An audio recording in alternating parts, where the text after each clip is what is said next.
was spending some quick time today just trying to figure out who to go with in terms of the flight review. I got a lot of materials from the training, which is really useful. They basically gave me kind of, I guess, their outline pretty much of what they use like during an actual commercial flight. And I guess what really helps is they use the Mavic Pro as an example, so they wrote down all these procedures and so forth that you should follow, so that'll be really useful with the flight review. But again, there isn't really a standard, so everyone you go to is a little different. But one of the funny things I was just thinking in my head was just reading online, some people were like, don't even dare like try to hand launch your drone in a takeoff. Like to them, like that's an instant failure. It's kind of funny because this test has so much stuff related to things like, for example, like fixed wings. And one of the things you'll learn, they ask, for example, how can you launch like a fixed wing aircraft? One of the ways is to actually hand launch it. So what happens if you bring like a fixed wing aircraft during the actual exam, so to speak? Wouldn't that be weird if the person, like the reviewer, says, no, this test is designed for quadcopters, and you'd be wondering, what was the point of taking all those questions that aren't 100% related to like a quadcopter, so to speak? But in trying to find, I guess, a school and stuff to do the flight review with, obviously everything has to align. It's stuff like this actually made me think of it a little bit, because this one says, Markham Drone Firm working with Transport Canada to amend regulations.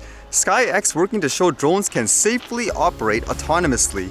To show that drones can safely operate autonomously, Markham-based SkyX is currently working closely with Transport Canada. So far, SkyX has received regulatory guidance for performing beyond visual line of sight operations in Canada. Beyond visual line of sight operations means flying the unmanned drone without the remote pilot having to keep it in visual line of sight at all times. The more these drone companies can amend regulations enabling them to fly their unmanned flying aircraft, the more applicable usage will take place in the marketplace, spurring more commercial changes and innovation. I guess it is happening in some ways. It says, in addition, Transport Canada's Transportation Sector Regulatory Review Roadmap includes a proposed amendment to Canadian aviation regulations to provide more clarity and flexibility for remotely piloted aircraft systems. Starting this year, Transport Canada plans on expanding pilot projects to develop and implement performance-based standards for RPAS operating BVLOS under the low-risk conditions. So what this made me think of is just in general, obviously these are commercial businesses trying to convince them to relax on the regulations a bit so they can do more, as they say, which is good, I guess, for the most part. I guess for myself too, again, why it relates to finding, I guess, flight reviewers and all that. If possible, I'd rather find someone who's actually, I guess, active and believes in trying to make the regulations more sensible, like for a recreational flyer. Like I personally wouldn't want to, I guess, go with a reviewer. Some guys like, nope, who cares about you recreational flyers? Like for them, it's just all about, the money and so forth. So it'd be nice if I could find someone who actually, realizes how ridiculous the exam process is, how it is for a recreational person. Because in my opinion, it'll be better to do the flight review and stuff with people that are actually actively trying to make it better, as opposed to just standing there saying, who cares about you? I passed, just pay me my money and that's it. But for now, still doing the research and stuff to determine the best place to go and all, because I know one of the issues from what I read for the flight reviews is finding an actual place to actually conduct the tests. I mean, that's another factor in everything.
Why are all the animals going so loud?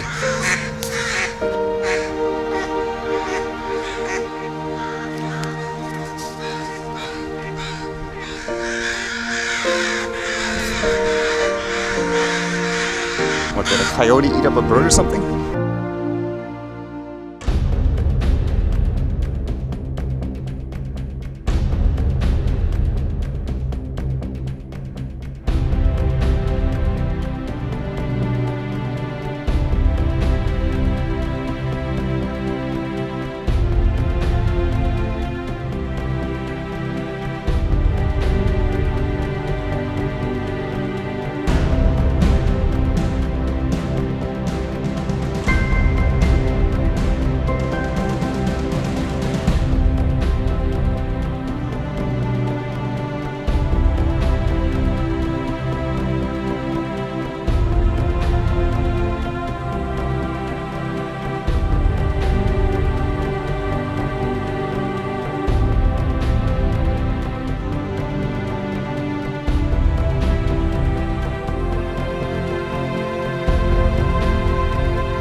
All right, see you guys later.